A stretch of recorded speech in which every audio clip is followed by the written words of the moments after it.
everyone I've spoken to might have blacked out during the interview with Anna, but they always remember what they wore. I remember exactly what I wore. I wore a Jill Stewart top and skirt. I worked in the accessories department at Harper's, and they loaned me a pair of Jimmy Choo pumps. They said, you need to meet Anna. First question is, what are you going to wear?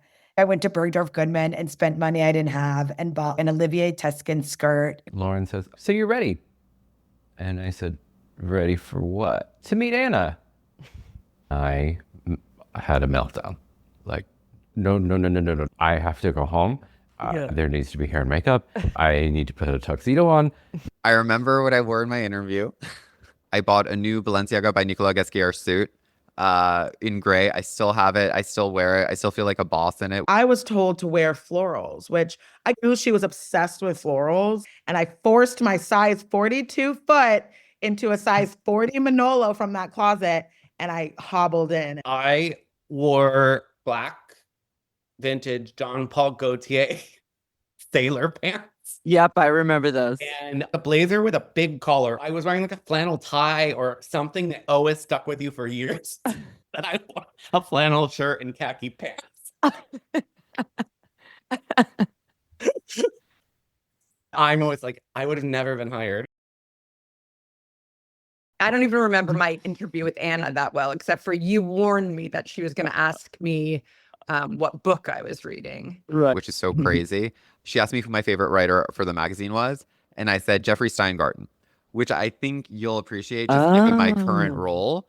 At the time, Jeffrey Steingarten was the food critic at Vogue, and so he would write about like caviar, but somehow it would be very approachable.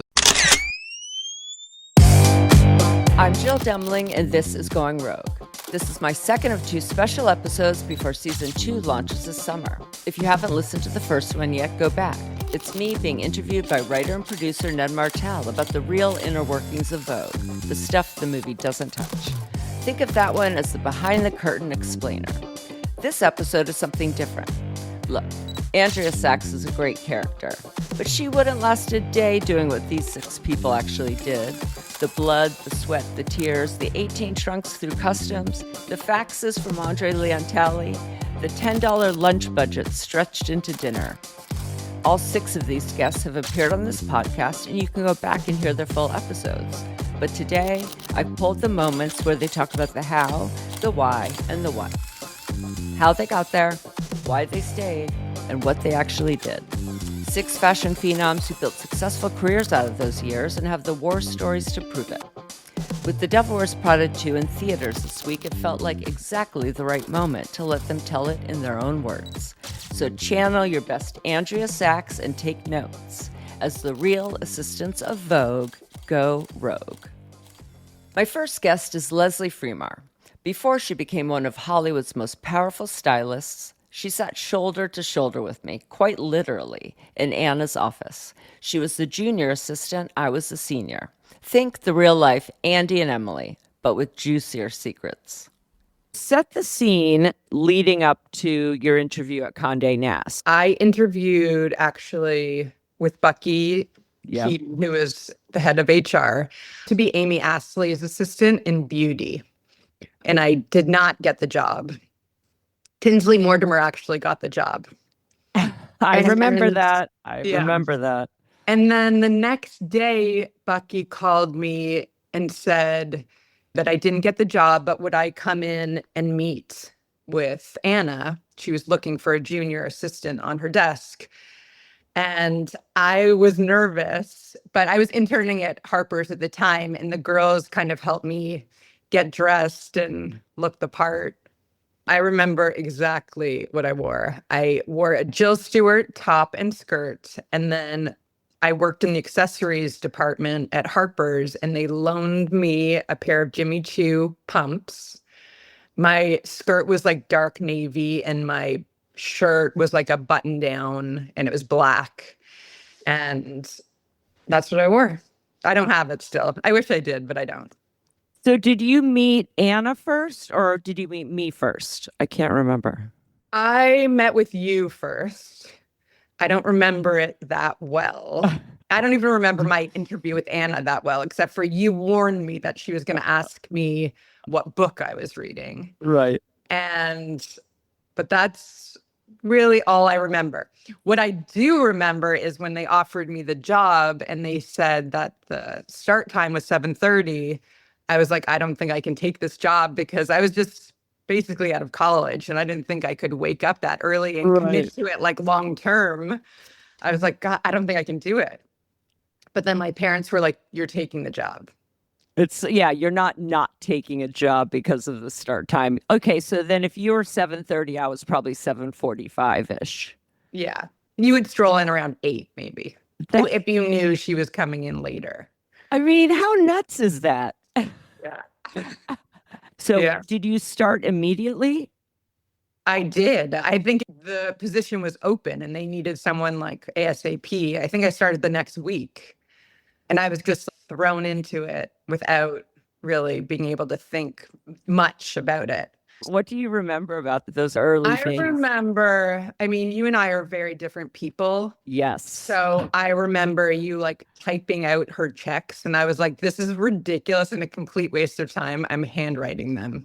Yeah. And the like, messenger slips. Yeah, you used to type them out on a typewriter. And I was like, this is such a waste of time. I'm just going to handwrite them. She's never even going to see the messenger slips. So yes, there was little things like that kind of stand out to me. But I remember she'd be like, put me through, which is like a lingo she would say, put me through to, I don't know. Lord Rothschild. Yeah, Rothschild. And I'd be like, I didn't even know who that was. So I was like trying to figure out like who the players were while learning the job because I didn't know that much. Yeah, some of them you had to tell her right away, right? We wrote down on a card and brought the card into wherever she was. And the diary, like when she just rattle off, like, I'll do this there. And it's upside down where we're sitting.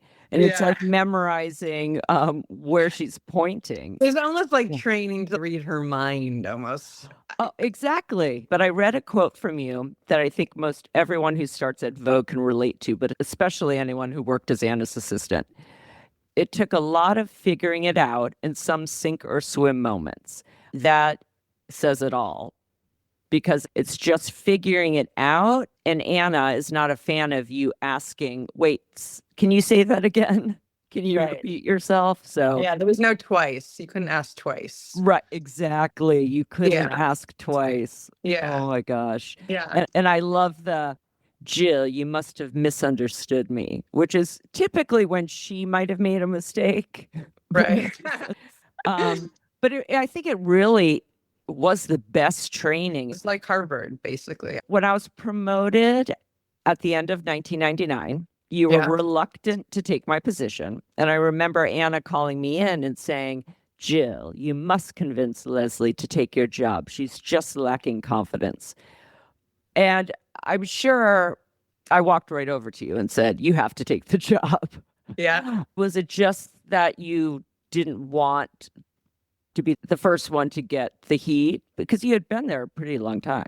I don't know. I still felt young and learning. Yeah, I think she was right. I probably didn't have the confidence to take over the office. And I think watching you being so, you said it, I'm not saying it, OCD, knowing that I just don't operate that way.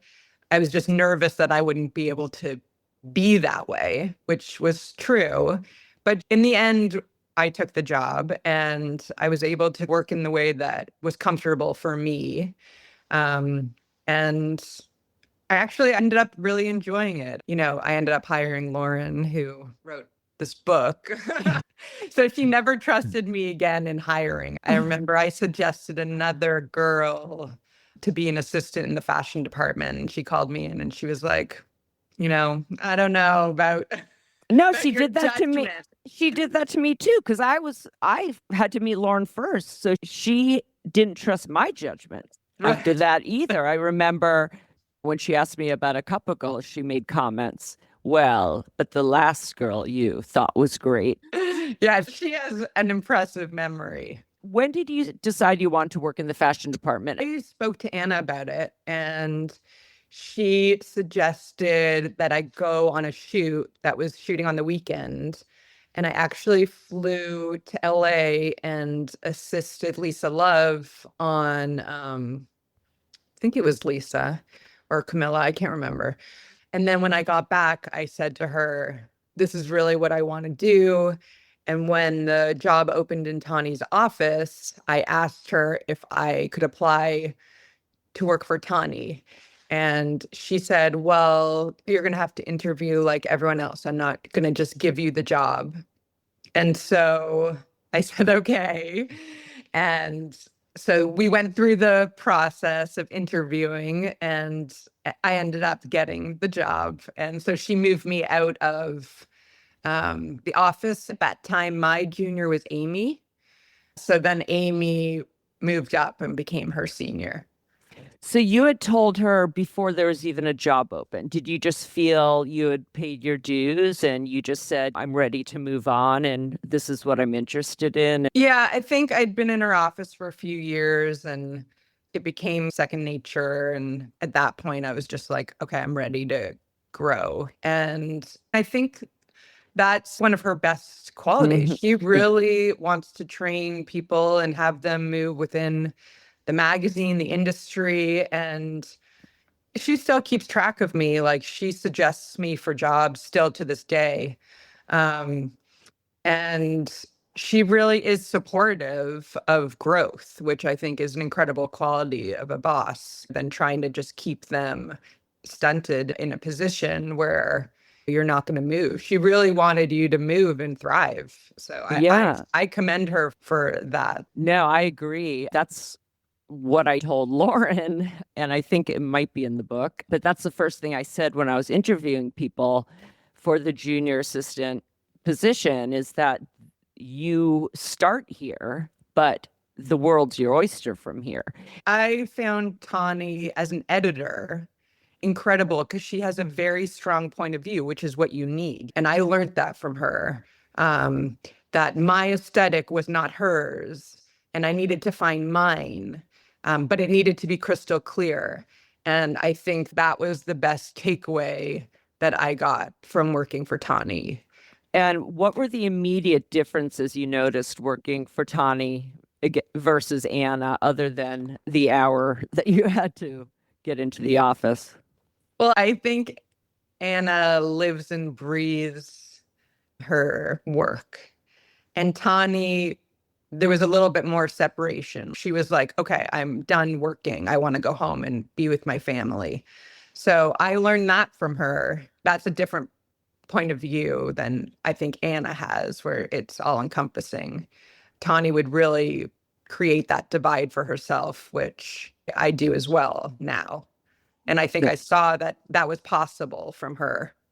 I understand that feeling. Can you tell us a bit about that grind, just the grind of working at Vogue and assisting on these major shoots? It's crazy. You'd show up at the airport with like 18 trunks filled with clothes, and the sky caps that work at the airport would recognize you because they know that you would tip them to help you check in. So we would know them, and we would have to go through, and some of the people checking you in would let you kind of bring it through as photo equipment, which was at a discounted rate. And then others would say, no, you need to open all the trunks. That doesn't look like photo equipment. So you would try to get the trunks checked for as like cheap as possible. And when you couldn't, you were like disappointed in yourself. But then you would show up in some foreign country and you have to go through customs and like go through it all and all the jewelry. I mean, it was so intense. Then when you got there, you'd have to unpack it all. And then you'd have to pack it back up. Most countries, actually, like if you were going to Japan or Europe, you'd have to carnet all the clothes. So they would actually have to be packed in order from like 1 to 1,000. And you have to wait, each piece of clothing, how it was packed in the trunk? Yes. So that when you went through customs, they would say, okay, it says number 480 is a Dior black gown made out of velvet. And you'd have to go and find Dior black velvet gown. So it had to be numbered in a system so you would know where it was. And it wouldn't take you like 7 hours to find the dress in the 14 trunks. Oh my God. Yeah. Because you can't just import and export clothes like that. It has to be recorded. They have to know that you're not selling it and that you're using it for art or whatever. Yeah. Was the there laws like, are. was But there you like have to follow it. Oh my God. Yeah. And when you've had assistants, do you expect certain things from them that you had to do for Anna? I think I just talk in a way you can't misinterpret it. This is what we need to do. I'm not as strict, but I definitely am straightforward, which I found she was, which I appreciated a lot because, you know, she just directly asks you for what she needs or what needs to get done and you do it. That's it. It changed the whole trajectory of my career being there and learning from her. She's so precise. She's very decisive. She knows what she wants. She never second guesses herself. And I find that I've implemented that in my work moving forward. I was so young there and impressionable, and I learned a lot of those traits from her. I just feel like I work so much more efficiently because of learning from her. I had nothing but a great experience, to be honest. Next is Brian Coates, or as Anna Wintour once called him, the boy in the cupboard. Brian started at Vogue in 1996, running the fashion closet and assisting the legendary André Leon Talley. He went on to spend over a decade as a fashion editor at GQ and is now the go-to stylist for celebrities like Jimmy Fallon. I had a best friend who worked at Details. He got me an interview at HR at Condé Nast. I didn't really know what the industry was like. Luckily, I had an in. And back then, particularly, you had to either be very wealthy, really pretty, or know someone who worked there to even just get an interview, because that was kind of the way things were. But Bucky Keaty, the legendary HR woman, I know you have a story about that interview. Because again, they did literally go through assistants like tissue paper because it was intense. They tried to weed out the kids that wouldn't make it for more than a month. Don't forget, it took Vogue 3 months to get your name on the masthead, because God forbid the copy editor puts your name on the masthead, moves a comma over, and then you quit or get fired. She yelled at me for the first 20 minutes. Not abusive yelling, but she was pretty intense. Like, why are you wasting my time? What are you doing here? I mean, really, I got better things to do, kid. And she was just trying to scare me because she knew what I was, if successful in this process, going to face. And because I had worked in design and Mr. Blass was always the consummate professional, I had a few other gigs. Randolph Duke at Halston was one of the nastiest people. And so I had some experience with some tough personalities already as an assistant. So somehow I got the balls to lean in towards her at her desk. And I said, Miss Keaty, I appreciate all of the scare tactics and I get it, but when you're ready to start the real interview, so am I. And she looked at me, I almost peed on myself. I was like, who the fuck do you think you are, talking to me like this? But then something clicked and she's like, you know what? You might work.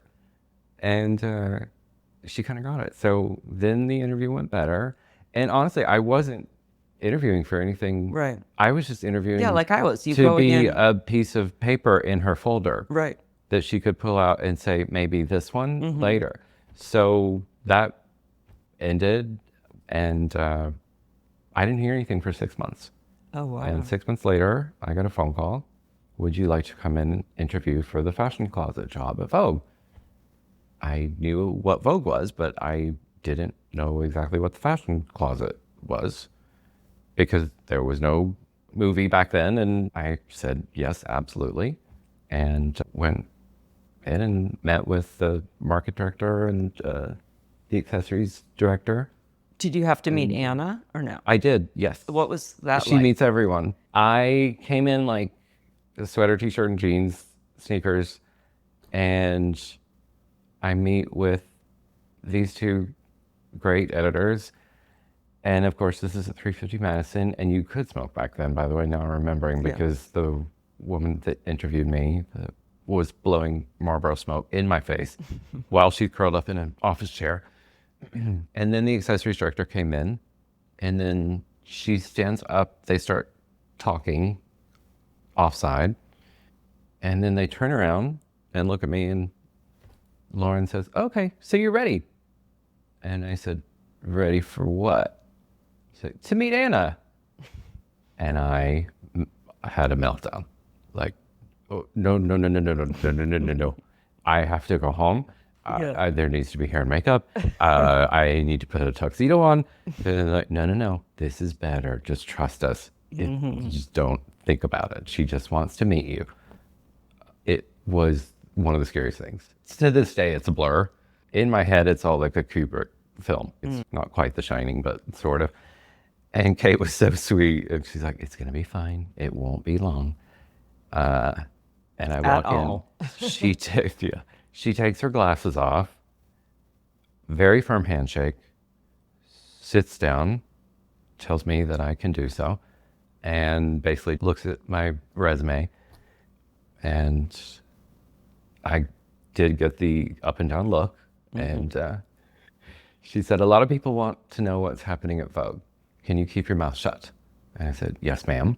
And she said, okay, thank you. And that was it. And they're like, okay, we'll see you on Monday. I'm like, wait, what is this job exactly? Like, no one's actually told me what I'm doing.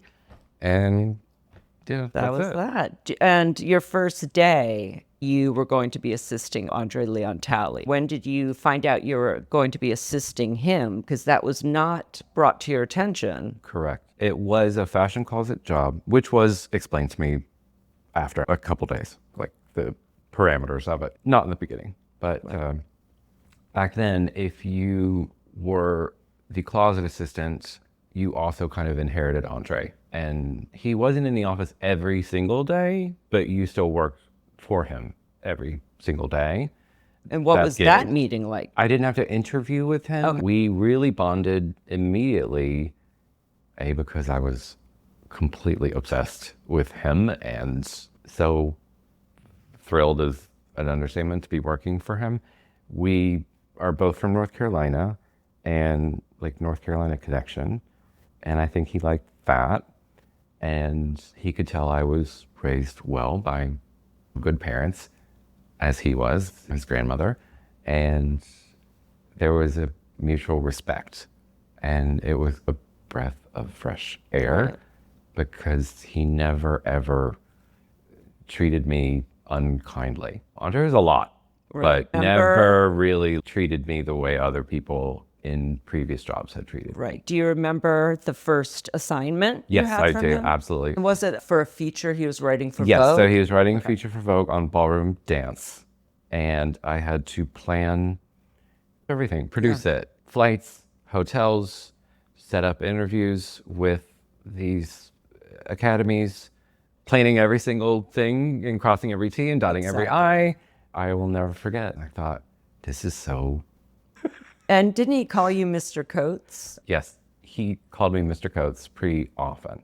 When I was in trouble, he would call me Mr. Brian Coates. It's like your mother using your full name. Exactly. That was his version. If I heard Mr. Brian Coates, then I got a little shaky. It probably happened 3 or 4 times. What were some in of the 4 years. craziest things you had to do for him? It's funny. I never considered it crazy. Looking back on it now and knowing what assistants think. Yeah, like all of us. It was normal. It was normal. And it was our first job. And it was crazy. I have 3 framed faxes from him on my bedroom wall that say something, paraphrasing, please call Niall Smith and have this dog pillow returned. Please call the Carlisle Hotel and retrieve my Vuitton trunks. There are 17 of them.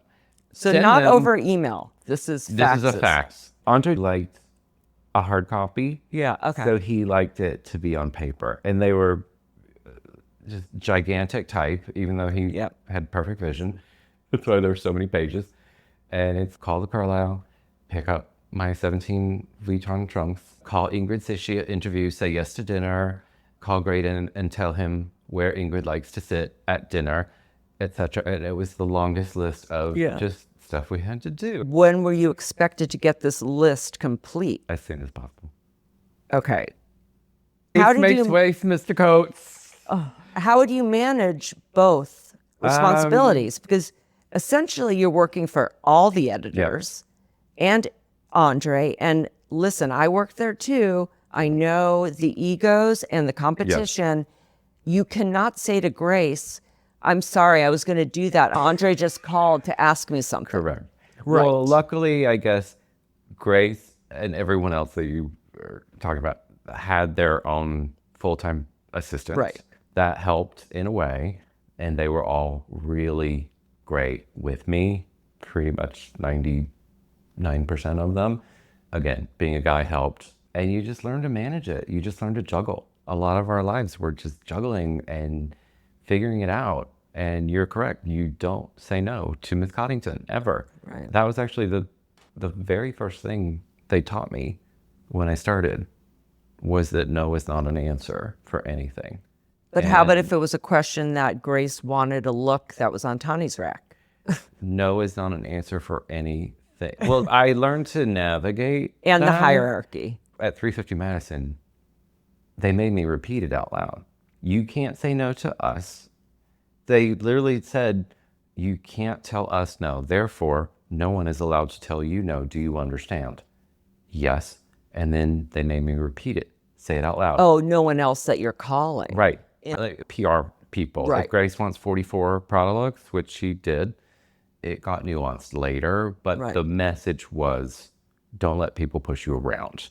Right. And if you nuance that and learn to be a diplomat, it's actually a really great life lesson. Right. It was taught to me in a little bit more hardcore way, but it is something I've used more diplomatically in my life, like let's negotiate. For everyone listening who doesn't know what the Vogue closet was and how it operated, can you just explain a little bit about it? So it was a big room, depending on the building we were in. Didn't look like the movie version whatsoever. Not that first one. Looked like a department store, but it's a big room. It basically stored all the racks of clothes for each editor's sittings, which are synonymous, at least with old school of us, for fashion shoots. And everything was labeled and by editor with their story idea on it. And everything got stored in there overnight. In the mornings, I had to get there really early, just like Jill Demling did, and pull all the racks out in front of the editor's offices, line them up immaculately, make sure their shoes were out, all the accessories, etc. I can't believe we were allowed to smoke in the closet where all the clothes for every shoot were being stored. Were we allowed to? Technically, no. It is unbelievable, particularly today. But it wasn't really looked down on because the big editors did it. So we snuck in after them. So we were allowed to smoke all the way through our 350, Madison. I think you could. Even in their offices. I thought Paul Cavaco. I love Paul. Yeah, I think so much. He actually was one of the first people to kind of put me in my place. Like, you got to earn the right to be here. And what happened? The Harper's Bazaar editors worked a very specific way. They would dress a mannequin, typically, to see the dress or the look on a mannequin form instead of other editors. And everyone had a different way of working. But I always remember Tawny, Elisa, and Paul that worked at Harper's Bazaar needed a mannequin. And there were like 4 other big editor deals in the closet, and everyone's oohing and eyeing. I was like, oh my God, that's genius, that's genius, that's genius. And my desk is right outside of the entrance to this closet. And I just got up and walked in. What is going on? There's some genius happening and I want to see it. It's like my first 2 weeks there or something. And I walk in and everyone gets silent. And he looks up at me and he's like, excuse me, who are you?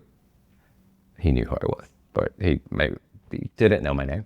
But what I loved about it, didn't love it at the time, was he said, I'm sorry, who asked you to come in here? And I froze and just started slowly backing out. I'm so sorry, like I had interrupted a secret meeting or something. Yeah. Or a ceremony. He said, go sit down. When we need you, we'll call you. And what he meant was you have to earn the right to come in and see what we're doing. And later I got it and I appreciated it. Gabriella Karefa-Johnson came up through the feature side of Vogue, working for Hamish Bowles, before moving over to work for Vogue's longtime fashion director, Tonne Goodman. In 2021, Gabby became the first Black woman to style a Vogue cover as the magazine's global contributing fashion editor. But Gabby's greatest gift is her unwillingness to sit quietly, and the industry is better for it. Tell us about how you even got in the door and then what those interviews were like and the moment that you heard you got the job. The process of getting through the doors at Vogue after my internship were basically, I was at Barnard College and I had a colleague in the French department. Her name was Sophie, and she was assisting Hamish at the time. She wanted to move to France. And she was like, look, I know this is really weird. It's not directly the fashion department, but I remember you being there. I really want to replace myself because I don't want to get in trouble for quitting abruptly. Would you ever come in and speak to Hamish's first assistant, Lindsay Talbot?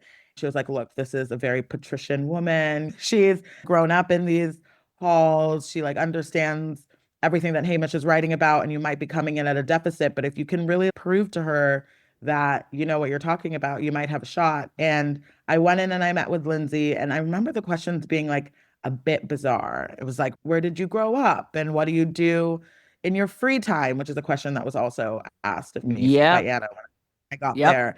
But it was so strange because I thought none of this has anything to do with my aptitude as an assistant. And so I just found a way to fudge around it. And I really made sure to communicate that I was studying art history and that I was very much a student of the city and I understood references and I wanted to work for Hamish to learn. And she didn't seem super convinced. For whatever reason, she sent me home with an edit test. And that test, you had to transcribe an interview of Hamish's, which is Hamish. It was the most amazing crash course in personal assisting because everything is impossible. His recorder doesn't work. The sound cuts out. You're like doing research to figure out what the words were. And I spent days on this edit test, like far longer than I should have. I ended up calling people, and there was one Danish museum he kept talking about, and I didn't know what this museum was, and I couldn't figure it out. I had a friend who was in Copenhagen at the time, and she identified it for me. And I think just those two little kind of impossible moments within the edit test that I was able to achieve, I think that they were like planted really to figure out, can you make it work? Can you figure things out? I think those moments kind of swung it with him. And I think he did also like that my family had quite an international background. It was so interesting at Vogue because I showed up in that space and I think I was contending with a lot of preconceptions about who I was and whether I could belong there and whether I could live and survive in those rooms. And so I took every opportunity I could, including my interview with Hamish, to dispel those misconceptions and to prove that I actually really did belong. And I mean, Vogue is a place that represents the zeitgeist in theory, and it's supposed to be reflective of the world that we live in. And even now, I think one of the biggest cover stars we've ever had is somebody who became famous showing their body on a tape and engaging in lewd activities. And I think like we were there really when the world was changing, and we happened to be able to like fly under the radar and prove that humans contain multitudes and perfection shouldn't be what we strive to reflect at Vogue. It should be reality. and the Right. diverse tapestry of the world that we live in. So yeah, when I made it through those doors, it felt like affirmation that things were changing. Well, while we're just talking about this, there was a quote from you about who's Vogue and who's not Vogue. You said that when you were coming back to Vogue, that you were really going to push hard for those people you wanted to work with or you wanted to style, even if they were called not Vogue. And I remember Yeah. that so clearly, Vogue and not Vogue. And it was a constant struggle. We were there together. I'm sure you know, I was constantly fighting against, why is she not Vogue? Yes, she is Vogue. She's done this, this, this. Yes, I never talked about her appearance, but I talked about who she was, her achievements, you know, when I was trying to push someone through. So while we were on Yeah. that, I just figured I'd slide that in. So once you met with Hamish, then you obviously had to meet with Anna, right? I didn't meet with Anna until Tonne. And I think it's Oh. because I was like sliding in under the radar because I was replacing a second assistant. And then in the first 2 weeks of my job, Hamish's first assistant also left. Lindsay, I think she got promoted within Vogue. And then Lindsay Talbot left and I took her place as first assistant. I guess I had verified that I was good enough to do the job. And so I didn't have to meet with Anna. But yeah, the meeting with Anna, I remember a lot with the talk. Yeah, it's so funny because I don't remember you before Tonne's assistant, and I was in the features department. It's funny when you talked about features girl versus fashion girl, because I totally remember that. And I think that's something worth touching on too for everyone listening, because there definitely was a clear divide.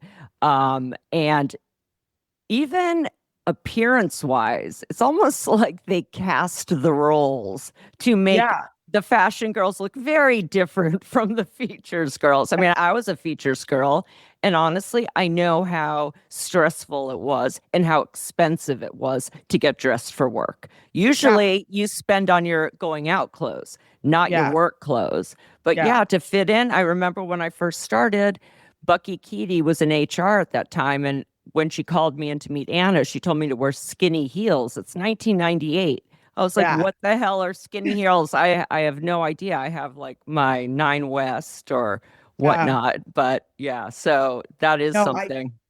That is something. I think what people don't understand is it's like we live in a contemporary world for sure, but a lot of what happens in the Condé Nast building is like hyper traditionalist. And there was the role to be paid on the features end, which was like you're the bookish, kind of like not seen, not heard, doing the grind work. And then the fashion side is the like glamorous. And it's like almost almost to our detriment, because fashion is very hard work. And sometimes those who are working in that department aren't necessarily up to the work part and are very, very, very good at the appearance part. Right. But there was this idea that the fashion team was kind of ornamentation. Like they looked good in the hallway, and they're all blonde. All blonde and all from wealthy backgrounds. We had Tinsley Mortimer, who interned for a bit too. I was like, another blonde? What is going on? They honestly all looked alike. I have to say, the fashion assistants, I'm sorry, there was a time when all 5 were blonde. There was like 2 Graces. Like there were a lot of Graces at one point. I do remember that. It's true. And I think it's just reflective of, I mean, it's socioeconomics, and it's like also nepotism and all of those things that exist everywhere out, not just at Vogue, but it was very stark relief. And I think that part of the reason why I didn't have to meet Anna when I was on the feature side is it's like, well, we're not going to interact at all. You know, she's like, nobody coming into the office is going to see her. She's going to be in a cubicle. It's fine. Like pay whoever is going to get the job done.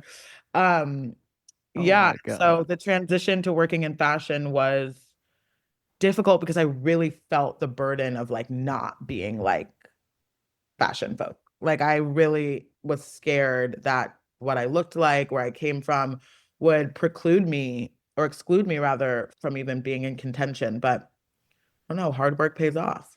But back to your interview with Anna, did you really answer her question of what you want to do in 10 years by saying you want to be editor-in-chief of Vogue?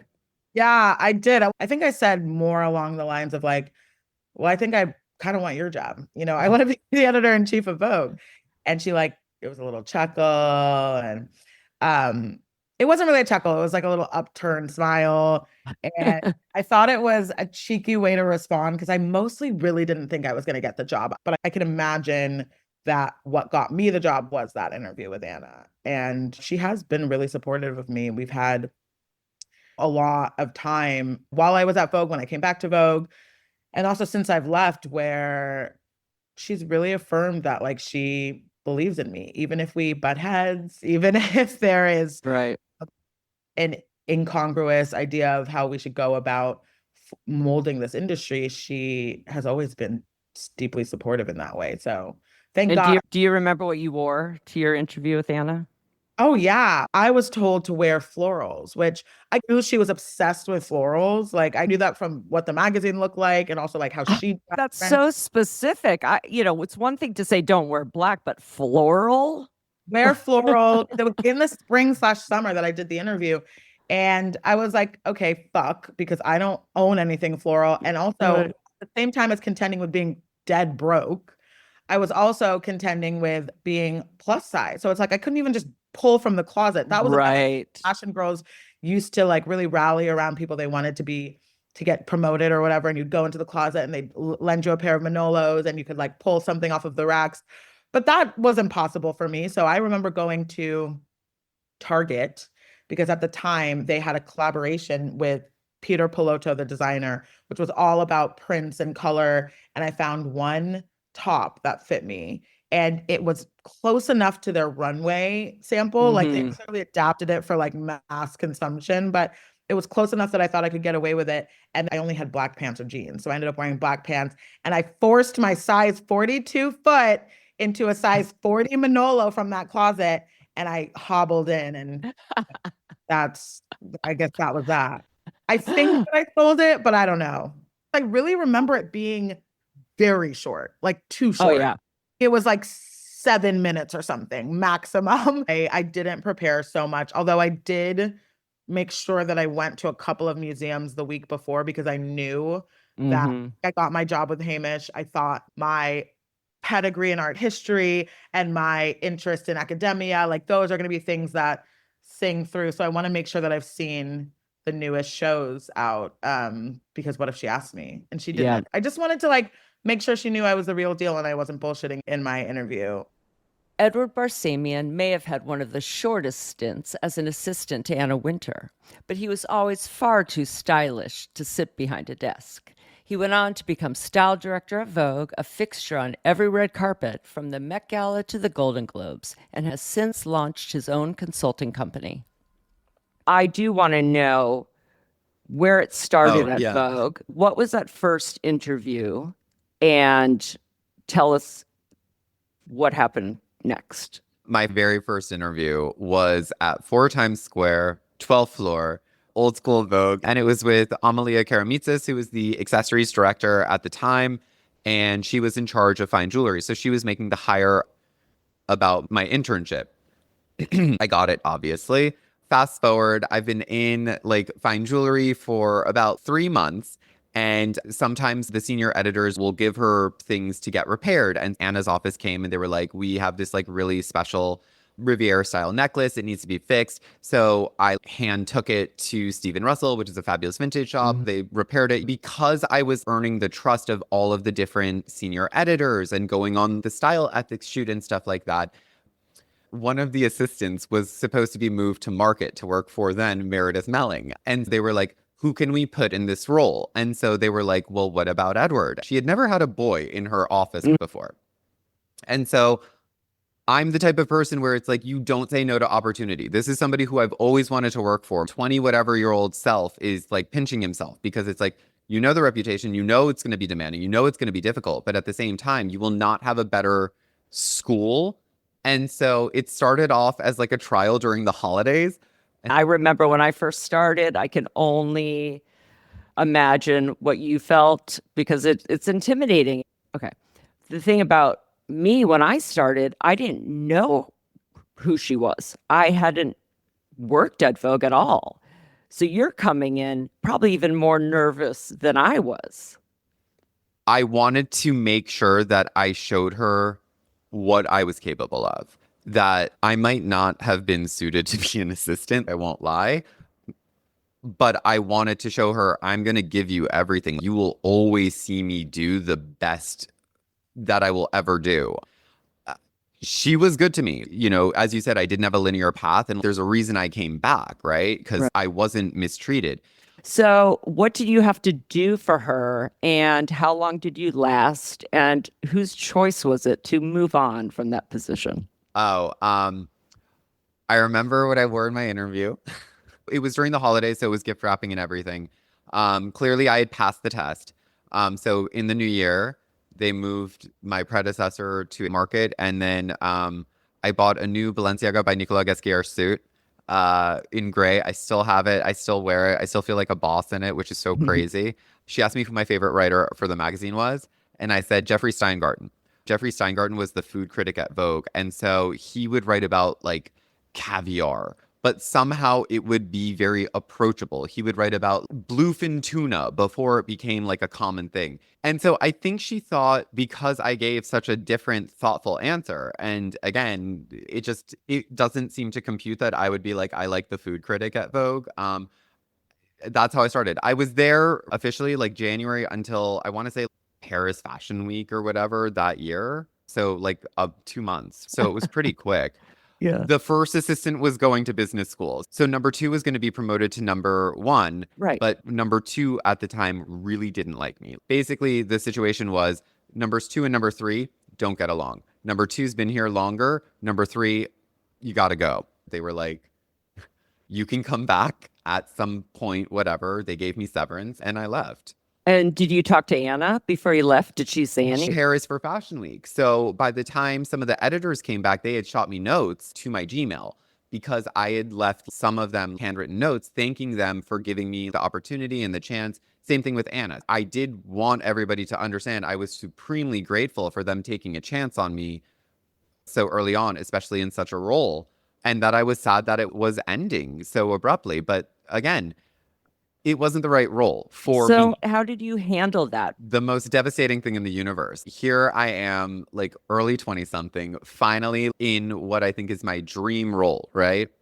At my dream place. I do remember immediately after it all happened, I went to Prada and I bought several sweaters, went to lunch with a girlfriend, and I was like, okay, today is going to be the one day where we're just going to like enjoy ourselves, whatever.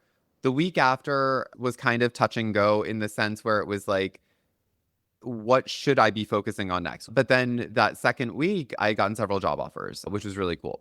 And so it was very reassuring because at that point, you think to yourself, maybe I'm not worthy of Right. Maybe X this industry. isn't the right Totally. path for me. Totally. I knew like my parents bet on me. And so I had to bet fully on myself. And I did. Andrew Bevan is my former assistant, the kid from Colorado who showed up to his interview in vintage Jean-Paul Gaultier sailor pants and won me over immediately. He went on to become style director at Teen Vogue and is now working with Zach Posen at Gap. And yes, he always threatened to write a book about me called The Real Devil Wears Prada. I was home in Colorado and I got an email from someone at Full Picture PR saying you should consider this job at Vogue. I'm like, but I'm writing a play and I'm in this workshop for this new musical. And he was like, I really think you should go for it. I think it'd be really good. It was Christmas break, I remember, and I sent in everything. And then I got a call saying, can you come tomorrow? And it was like December 26th or something. There was a blizzard in Colorado, and I said, I'm snowed in. The airport's closed for 2 days. And then the person on the phone said, well, this is going to greatly affect your chances. And then I thought something like, enjoy your ski vacation or something. But I took the first red I could get out of, and I went to the interview. It was, maybe a year after The Devil Wears Prada, the movie had come out. So you met with HR first?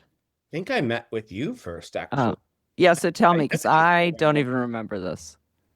But I wore black vintage Jean-Paul Gaultier sailor pants. Yep, I remember those. And I wore the blazer with a big collar, or the shirt had a big collar. Yeah, the shirt but there had was a big collar. some element of flannel like I was wearing like a flannel tie or something, because that's something that always stuck with you for years. That I wore a flannel shirt and khaki pants. I'm always like, I would have never been hired.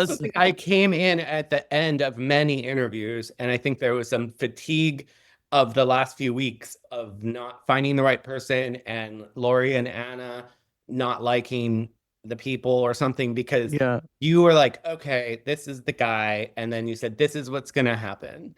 Lori's going to call you in tomorrow, and you need to go home and read every single newspaper front to back. You gave me basically a cheat sheet, because I think people had been turned down because they didn't know current events. Yes. And I Lori think, Jones, Lori Jones, who was the managing editor for many years, right?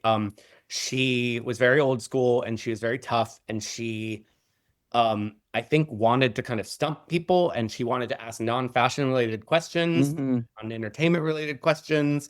Yeah, I must have gotten feedback from either her or Anna, because after you, I remember different critiques of the people I wanted, to the point where Anna was like, fine, Jill, you're going to have to deal with her. So just hire her then, because I was like, I have to sit next to this person. It's about chemistry to me.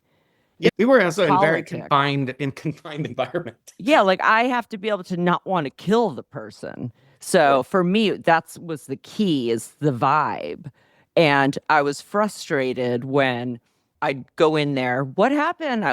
She's not getting it. It's like, Jill, she didn't know any of the photographers we use, or it was all these little things. That's why I was like, please. Well, I don't fully remember when the interview with Lori ended and then the interview with Anna began. I just remember Anna asking me about who I would want on the cover, and I said Natalie Portman.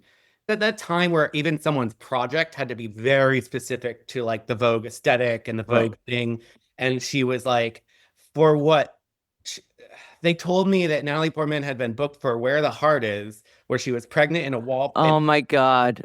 Don't bring that up. Not very Vogue. She asked me who my favorite magazine writer was. And this is a time, I'm like 24. I wasn't looking at bylines. Right. Bylines didn't mean anything to me. But I said Anna Quindlen, who wrote an article at the end of every Newsweek, and she had many books out, and it goes, well, she's an essayist, which is not wrong. She wrote an essay at the end of Newsweek.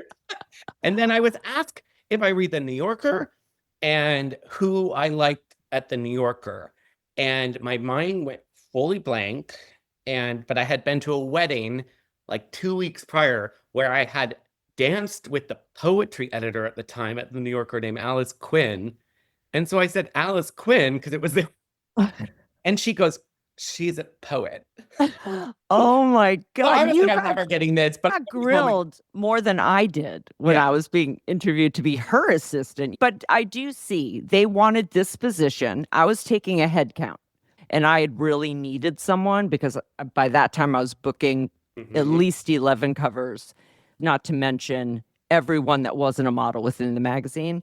So that headcount person had to have potential, right? To stay. I was also told multiple times that I would be fired if I showed up in page 6, and that I was not to be the story, that I was to blend in the background. And I was like, why am I going to end up in page 6? It's because who I had in my office. I know. So I was like, okay, take note. No page 6.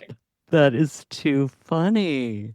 But yeah, I didn't fully know what I was getting into, but it worked to my advantage of being, a bit green. I was there to learn. I also kind of looked at it like, this is going to be my Vogue University. It's going to be like my 2 years here. I never imagined I'd be in a company for like 10 years. I really did want to work, and I really did want to learn, and I wanted to earn attention. I also wasn't looking for a husband. Like it was was the end of that era where there was a lot of women that would work at Vogue, and they were socialites, or they were looking for. We had Lauren DuPont there, who would never even pick up her paycheck upstairs. Right. Because she didn't need it. Tinsley Mortimer was there for a hot second in the beauty department. Yeah, there was always like different socials that were somehow I definitely working like, in quotes. I'm gonna New York here for 2 years, and then I'm going to like produce my play, which clearly never happened. What do you remember from the beginning of your time Well, with the me? beginning, I was told not by you, but by multiple people, including like Eve McSweeney, who was the feature instructor at the time, that I was too downtown. And then later I was like very Brooklyn because I moved to Brooklyn and it was a shock and horror to everyone. But meanwhile, 2 years later, they did massive like Brooklyn photo shoot. Wait, was that because of what you were wearing? I think a little bit of both. Eve said one time I was too paper magazine and I must have looked sad or something. And she goes, no, I'm not saying that in a bad way. I'm saying that we need more of you here. Like, this is a good thing. Use it to your advantage. And I think you said very similar things of kind of like, don't try to blend in for the sake of blending in. Well, that wasn't going to help me if you blend in. No. Right? Because we No, needed our exactly. section to be downtown, cool. And we were like screening celebrities, basically, like having like meet and greet dates with people, trying to like, and I do remember having some first initial meet and greets, and it must have been when you were out of town or on set. And Or just didn't want to go because I didn't hated want to doing go, it. yeah. But I remember people being a bit pleasantly surprised or shocked because I think they thought it was going to be really scary. And then I was like, hi. What do you feel like you did most of the day if you were describing to someone the day in the life of my assistant?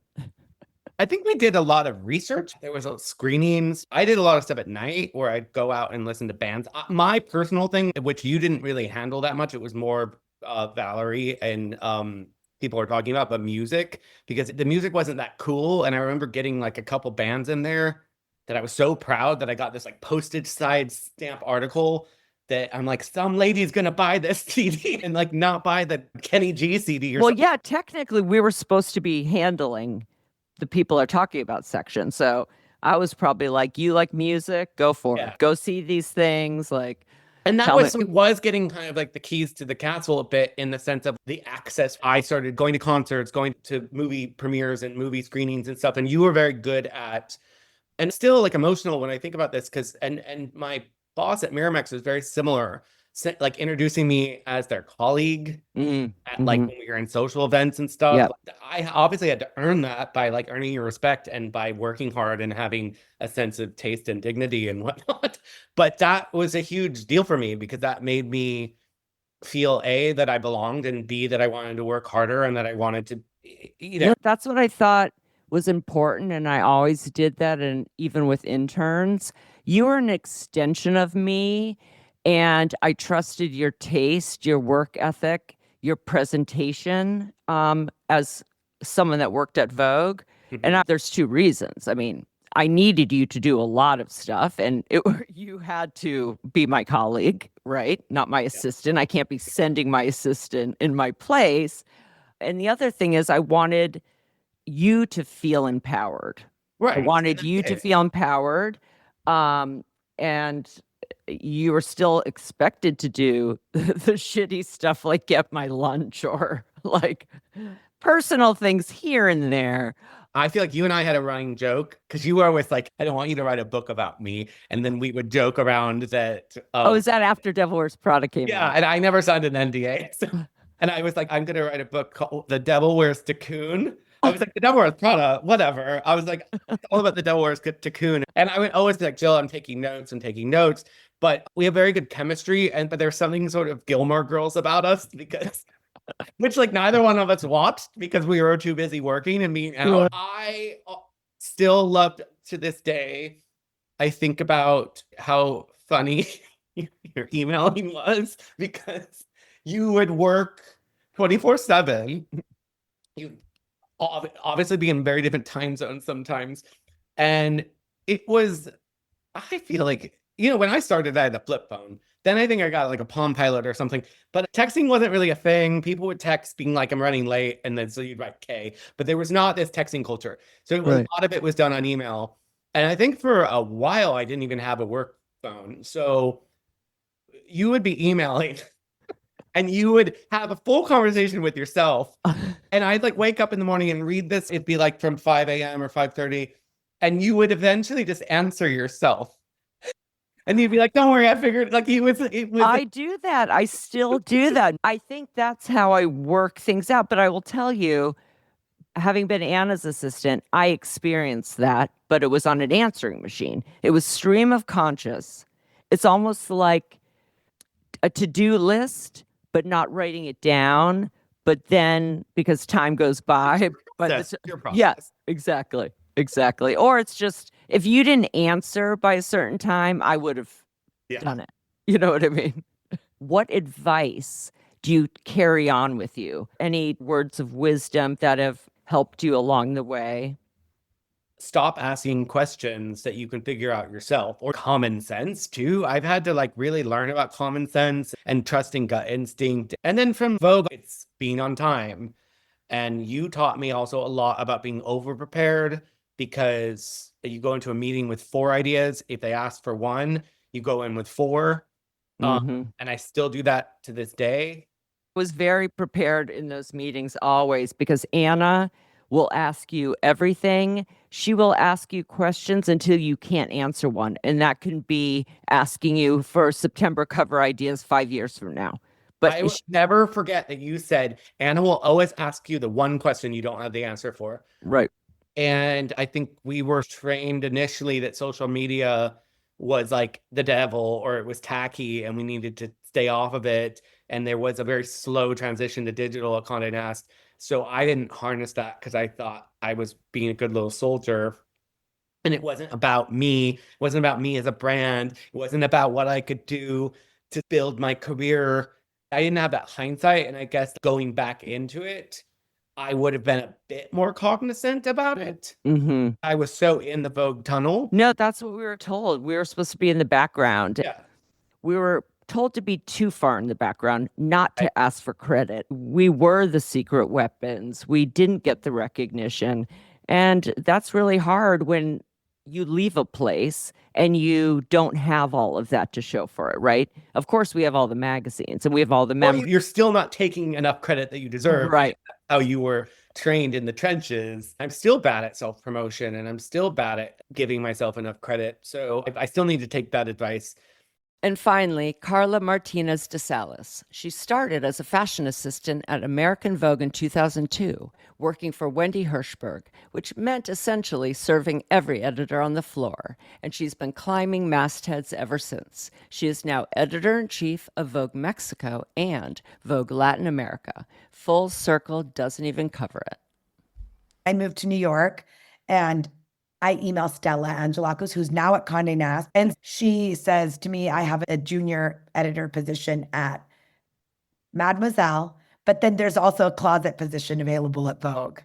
And I went to both, and I remember meeting Meredith, and she was like, who is your favorite stylist? I don't think I've ever said this out loud, and I think I said like Brana Wolf or something, because I had just worked with Brana at Harper's, and So you didn't say Vogue. the job. I didn't say Grace, who was obviously one of my favorite stylists and someone I really looked up. I had just moved and worked with Brana and Melanie and thought all these women were amazing. And so I did not get that job. And so I took the job at Mademoiselle. I was there very briefly, and they called me to see if I was interested in a more senior position, and I took it. And I was there for like a year and a half, and I was promoted to be Nina Garcia's assistant. Wow. And so I worked for Nina. I was probably a terrible assistant. You had to do her schedule. I know. I know what it's like to be. That was really stressful and not fun, but it was obviously an amazing learning experience. And then my friend Gareen Zarunian called me and was like, listen, they're looking for someone at Vogue. I don't know if you're going to get the job. It's to work for Wendy Hirschberg. She's been through like 3 assistants and she really needs someone good. And I went, and I really hit it off with Wendy, and she was like, I want you to meet Grace. So then I went back and met Grace, and it was obviously the most amazing experience. And she was wearing all black, and Of course. she asked me like a trillion questions, kind of gauge how dedicated I would be to working at Vogue and working for her. And then I got a call back, and they said to me, everyone has to meet Anna. First question is, what are you going to wear? And I think I went to Bergdorf Goodman and spent money I didn't have and bought like an Olivier Teskin skirt, who had his own brand at the time, a black skirt, I still have it, and a like kind of rust colored turtleneck. Someone said, oh, no, Color. black. And these Pierre Hardy kitten heels that I had bought in Paris at Maria Luisa. And my friend loaned me her coat. And I think it went well. I think that's why I got the job. And I remember Wendy showing me my resume and it said, Wendy, please see me, AW. Oh my God, that is funny. Yeah, I remember what I wore because I had met with Bucky Keaty, who is HR, and all I had, because I had come from LA, was this BCBG suit and Nine West heels. But this was 1998.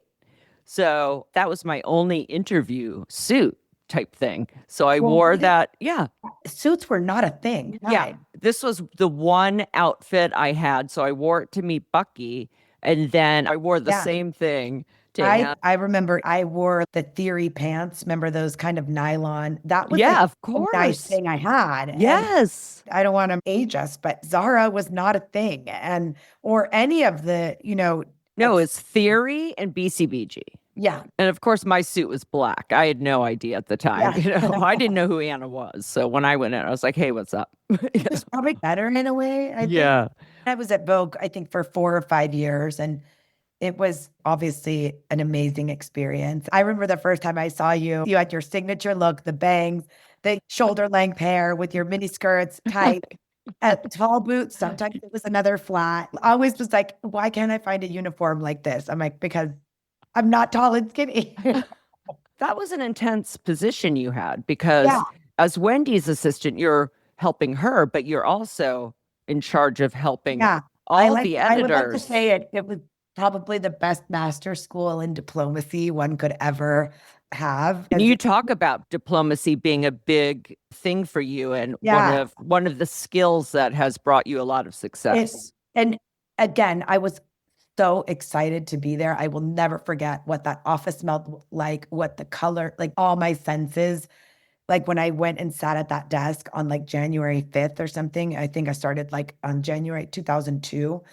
And there were 2 assistants, which it's always makes things hard because it's like managing your boss plus managing each other's emotions. Yes. Who's the favorite and who's not the favorite. Yes. And get coffee and crazy things that I think people don't talk about when you're starting out. Now that I hear people complaining about like, why do we have to come in 3 days a week? I'm like, you do not even know. No. I mean, the only time I didn't get a phone call from Anna when I was assistant for sure, but even through the rest of the 18 and a half years was on Christmas Day. Even while I was about to go into surgery, I booked a cover being rolled in for foot surgery. Yeah, I think that, and then when people are like, oh, New York is the most amazing city. I work from home and I go get my coffee. I'm like, you obviously did not make $2,000 a month, have to pay your rent, have to be at the office at 8 a.m., no matter where you lived. And oh, yeah. You know what I used to do when I was Anna's assistant? We'd have money for lunch. So I'd get my $10 for lunch. Yeah, remember the card? It was on the... Yes. And then I could have as much coffee as I wanted. So what I would do was my trick, the coffee place near 350 Madison had smoothies. So I'd get the smoothies there and that would be expensed as coffee. Then during lunch, I would get like a hoagie sandwich, cut it in half, eat half for lunch and the other half for dinner because we had no money. Yeah. I remember when they were like, you can expense your lunch. I'm like, but that meant that almost dinner too, because we were there working late. And exactly. Like Meredith and Lauren Santo Domingo were 2 desks down. And it was great. At that time, Grace was obviously full-time. Tawny was the fashion director. Elisa Santisi was the style director. Camilla Nickerson was there all the time. Mm-hmm. We would call in clothing for all the shoots. And it was, Phyllis, what am I talking about? Phyllis was the executive style director. And I always say that they were all tough in different ways. And you had to really learn how to make sure that all of them felt like they had your undivided attention all the time. Well, tell us about the different ways too. For example, Grace was Obviously, I would work with whoever her assistant was on making sure that all the looks were there and just the way she laid things out. And the one thing I have to say I loved about Phyllis's office was next to Virginia. Yep. So she was always speaking to us.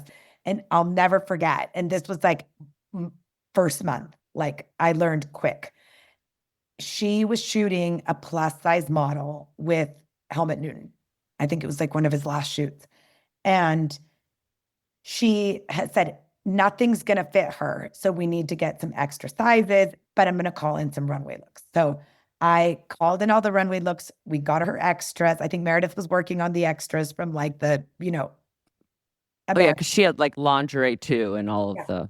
And I remember Hermes could only confirm 2 looks. And the PR girl said to me, this look is very small, so I'm not going to send it and it's not available.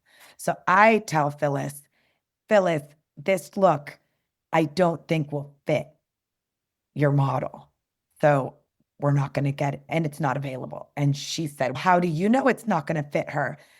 And I said, well, because we've seen the sizes. And she's like, I still want to see. And from that moment on, I said, she's right. We need to get it in and we need to see if it works on the fit model. And from then on, I said, you're right. I need to work really hard to get it for you. And it's kind of like, don't take no for an answer. Yes. I think from then on, we had a really good rapport because I always, it didn't matter if it was a 2-page story or an 18-page story. I think it's so interesting to see how much I learned about the process of taking a picture. And it's not just a picture, and certainly not when you're working with any photographer. And the way that she worked with Mr. Penn and the way that she worked with Helmut Newton were so fascinating. And then Stephen Klein. And I thought it was interesting. Elisa Santisi did accessories, and the way her approach to styling was so different than Tawny's, for example. And Tawny was doing... Well, Tawny needed a lot of clothes, too. Yeah. Editing would happen on set. There'd be racks and racks and racks. And their approach was always so different. And I learned how to, say Grace might like this or Grace might appreciate this. And it was just such a dynamic time, I think, in fashion. Any other stories like the Phyllis one? I imagine you're working on multiple stories and sometimes you can't get a piece unless maybe you can. But Brian Coates says the same thing, that no was not an option, that he learned that you do not get off the phone with the PR person until they say yes. I remember PR people coming to our office and saying, I need to physically take this from you because I have to go to another shoot. And I said, but Grace is working with it. And I remember I used to love working with the other stylist assistant, and they would call me and say, Karla, can you help us? And Virginia would like, Karla, if you want to sneak out that dress for the weekend, fine, but it better be here on Monday at 8 a.m. I remember sharing looks with like Marie Amelie or her assistants. And I remember once, like literally Friday, 5 p.m., Labor Day weekend, Grace is shooting Halle Berry in Los Angeles. I was on that shoot. With the brown dress that she wore. And she had this Gucci dress. And the girl from Gucci was like, listen, Sarah Jane Hoare needs it for Vanity Fair. Karla, she's going to call you. And we somehow made it happen to share the look. And like, I used to be like, Grace, Sarah Jane wants this. And she'd look at me as if I had just murdered 5 cats. And we would figure out a way to make it happen. So that's why I would say it was like a lot of diplomacy, a lot of working on things together and making. And between the editors, though, I've heard Grace say, someone took that off my rack, or it's more likely Tawny saying, someone took this off my rack before one of the run-throughs. A run-through, if anyone doesn't know, is when the editor is going into Anna Wintour's office, editor-in-chief, and showing the racks of clothes. They go through each look for a sitting or a photo shoot that's happening likely the next week. And right before a run-through, I think there can be little the taking of looks off other racks that are nearby or lined up, ready to go into Anna's office. Then what happened after the run through was like, if they had a celebrity or maybe they had a fit model who I think a lot of times Lauren Santo Domingo going into Anna's office wearing Versace couture dress, as in the case of like being Nicole Kidman's body double. Or once when I think Phyllis asked Lauren to try on like a latex for a Stephen Klein shoot, and Lauren was like, oh my God, I got so claustrophobic, the poor thing. I think it took her like an hour to get out of that to recover from that trauma of putting on a latex suit. I think there was so much that you learned about the process of what goes into a picture that there's no way you were learning that anywhere else. And then you would say, I worked so hard and that didn't get shot, or I promise. Yes. A friend of mine, this was like before Instagram days, and Grace really wanted this Comme des Garçons look that I think I like messed up and put the wrong number, which is like your worst nightmare, right? Like a typo of the wrong number. And my friend happened to be in Japan. I sent out an email saying, is anyone in Tokyo? And I think a friend of mine's girlfriend was in Tokyo, and she brought back a Comme des Garçons look for Grace. Like, we were always asking people, is anyone flying back from Paris? Is anyone doing, I mean, we did so much, I have to say. So when that look got shot and it came out, you were so happy. Oh my God, that is so incredible. I know, I always thought about that part of the office. It was always chaos, like just stress. I could see all the assistants in their faces, and it really felt like we were doing brain surgery. You know what I mean? Exactly. And how important it was.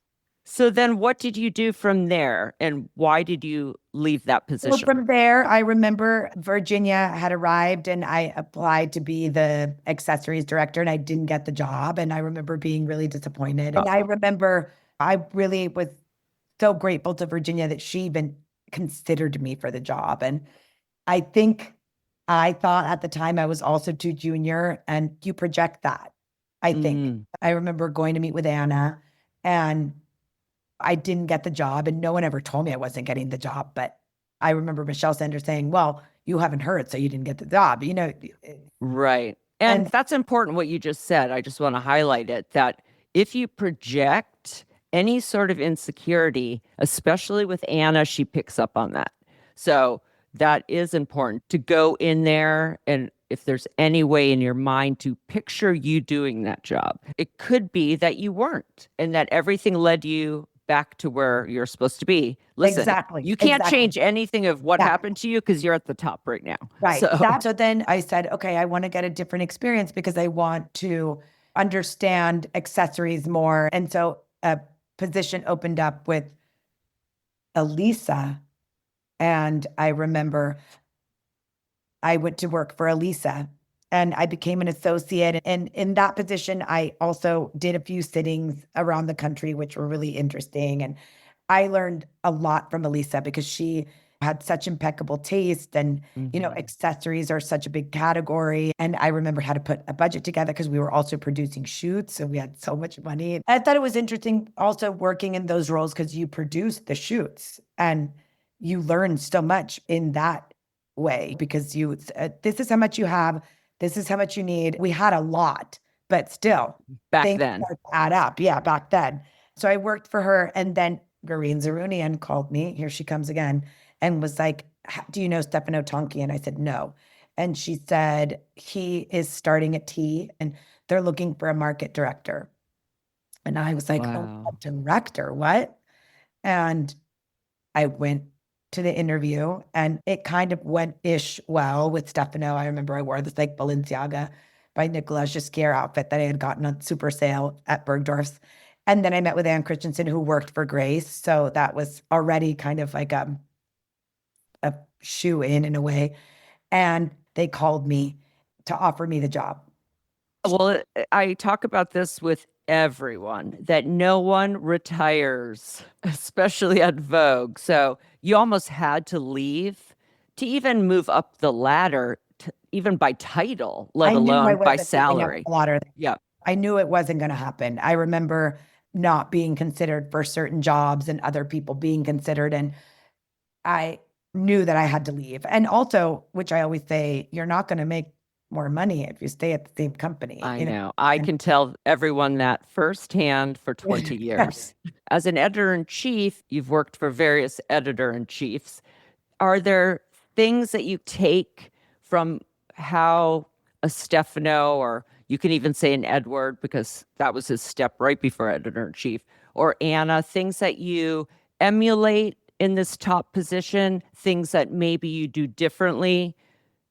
I think I actually have to say every place I've worked, I've learned something. Anna's obviously very decisive, very quick. She doesn't want to have a 15-minute meeting of nothing. It's like direct, land the plane, and when people present things to you, make sure it's with conviction and something that they're passionate about. And Edward also says this one thing from Anna is that you aren't too busy to answer an email.